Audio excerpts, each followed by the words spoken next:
Ito po ay 19 BB lines, no? Solar. Ibig sabihin, mas maraming lines siya ay mas ano sa overheat, no?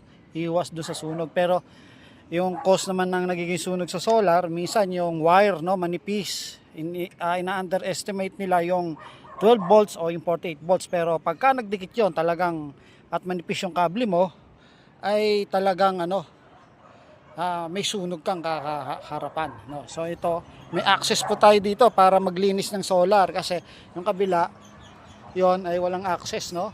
At napakadumi na, yun. Dati ito napakadumi na, natatakpan na ng alikabok.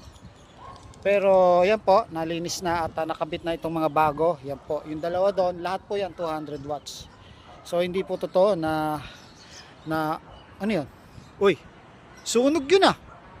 Malapit lang dito ah. Ano kayang dahilan nun? Oh, grabe. Sunog nga.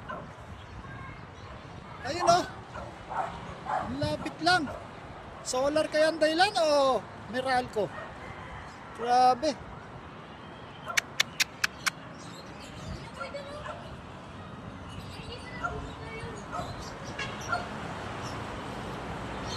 Malapit lang dito yan.